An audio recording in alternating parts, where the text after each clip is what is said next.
new cabinet is starting to take shape because overnight, while you were sleeping, he tapped Tom Homan to be his border czar. Trump saying, quote, there is nobody better at policing and controlling our borders.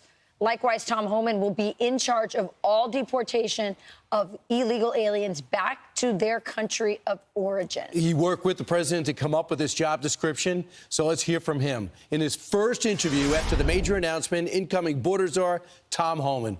Tom, congratulations to you. It's bad for us. We lose you as a contributor. What went into the decision and the position?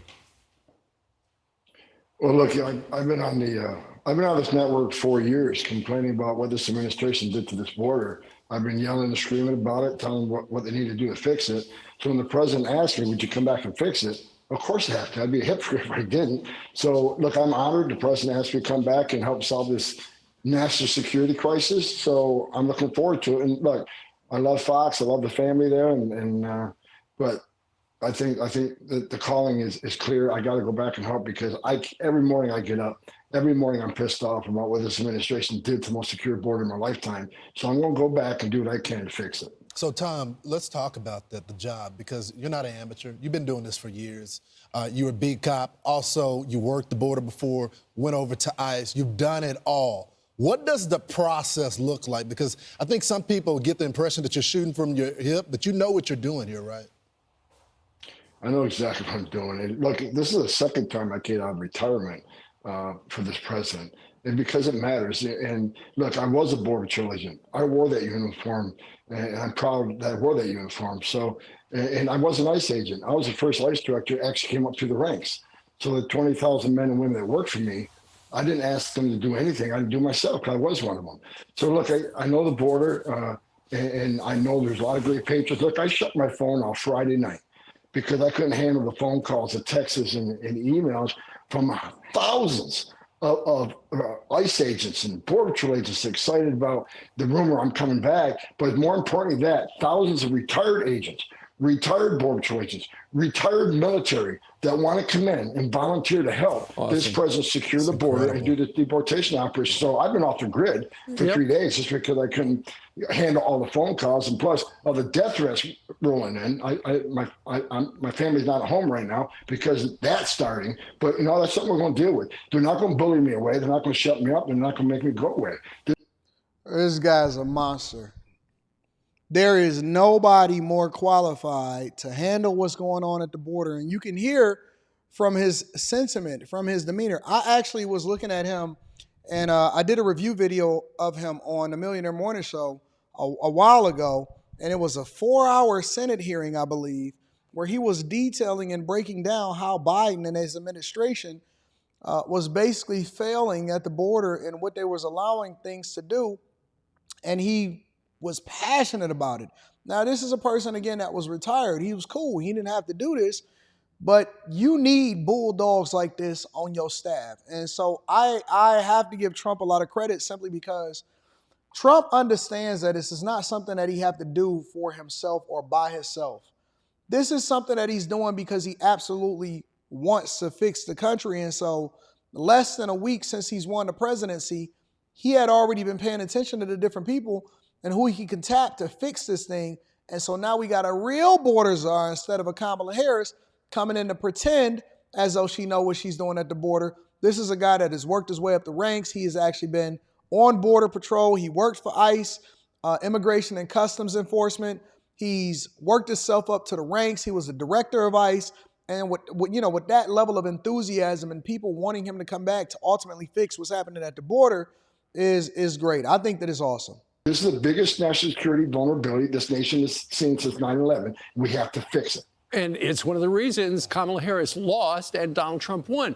So Tom, you just mentioned deportations. I know during the last Trump administration, when you were there, they did have the large-scale worksite, essentially raids, where they would go into a place and there would be hundreds of people who were in the country illegally. I know on 60 Minutes, a couple of weeks ago, you said that those would continue under Donald Trump in the next administration.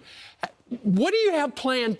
Well, I know you don't want to give away the whole game book, but you do have deportations, mass workplace stuff planned, any other kind of category of deportations of interest? Look, as the president said on stage many times, which I agree with 100%, it's going to be the same it was during the first administration, which is just a hell of a lot more of them because 10 million people have entered this country illegally under the Biden administration, or they actually let into this country, even though it's violation. It's got to be more than that. It's got to be way more than that. Authority. But look, I've been clear. President Trump's been clear. Public safety threats and national security threats will be the priority because they have to be. They pose the most danger to this country. So we're going to prioritize those groups, those who always have final orders, those that had due process at great taxpayer expense, and the federal judge says you must go home, and they didn't. They became a fugitive. So, and as far as worksite operations have to happen. Here's why, Steve.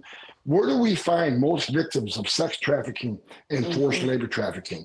At work sites. And the Biden administration shut down work sites. On one point, they say we care about sex trafficking and human trafficking. Then they shut down work site enforcement, which is one of the main areas we find the victims of this. I want to add one more thing, another priority. This administration has lost over 300,000 children that were smuggled in this country by criminal cartels they can't find. That's another priority. We need to save these children because some of these children are in forced labor, some of these children are in sex trafficking, some of these children are living a life of hell every day. And we need to save these children and get them back with their families. And so I don't understand why people don't understand why this is important. You got to not care about a human soul to allow for this type of monstrous stuff to continue to go throughout our country and not address it accordingly. And so you finally got an administration, and y'all need to be thanking this guy. Y'all need to be thanking Trump that we actually got him in office. You have people that was more concerned about deleting unwanted babies and human trafficking and addressing the issues that we have going on in this country right now. That's sickening. That is sick. And the fact that they got blood on their hands, this administration, and they don't want to take responsibility for it shows you even more why they should have never been in office in the first place. But we experimented with people's lives basically over the last 3.5 years. Y'all voting them in office, experiments with their lives over the last 3.5 years of people that should have never been in there in the first place. And then ultimately, there's lives that got to suffer as a result of it. And again, it's blood on people's hands. And I don't know how people sleep at night with that type of blood on your hands. Tom, first of all, congratulations to you. And I'm so glad for the Border Patrol that morale is already being lifted. They have just been beaten down by the policies of this last administration.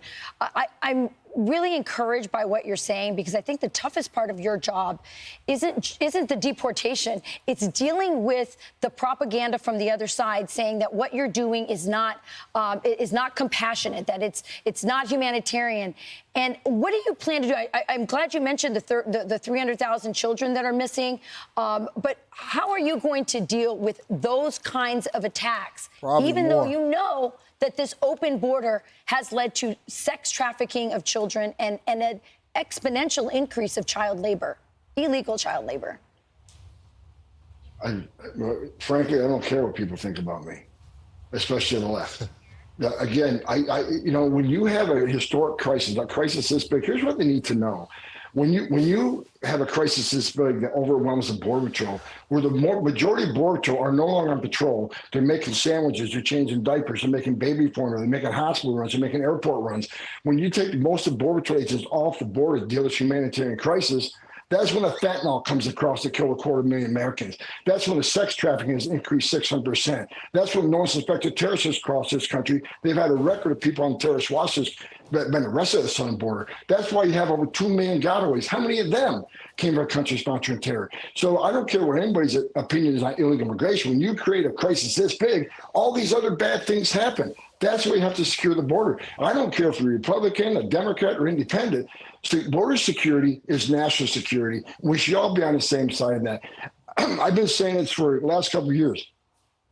And the director of the FBI actually agrees with me. I don't respect him greatly, but he agrees with me. The southwest border is the biggest national security vulnerability this nation's ever seen. He sees more red flags now than ever before. We have to secure the border. And as far as the people want to push back on deporting these people, what is the option? You have a right to claim asylum. You have a right to see a judge, and we make that happen.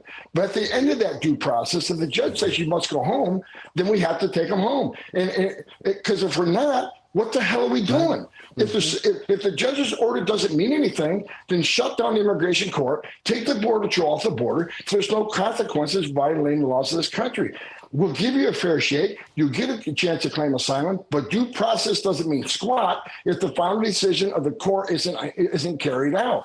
What is the option? Let them all stay? Because if that's the option you want, you're never going to fix the southern border, because you send a message to the whole world. Come to the United States, enter the country legally, which is a crime. Don't show up in court, or show up in court, get an order removal, but you still get to stay. That doesn't work. Yeah, that's a problem. Let me know what y'all think inside of this chat of this new border czar, Tom Homan. I'm a fan of him. I think that he's a beast. He's a monster. Do y'all think that Trump made the right pick? And how do you feel about everything that's happening at the border? I love you. I appreciate you. I'm going to holler at you guys later. Make sure y'all tap into the Patreon. We just did Stock Club today, and I'm also hiring. We did Stock Club. It was a phenomenal session. Can't wait for Block Club coming up next. Also, on top of that, make sure that y'all get your tickets to Rock Out December 14th here in Detroit. I love you. I appreciate you. I'm going to holler at you guys later. Peace.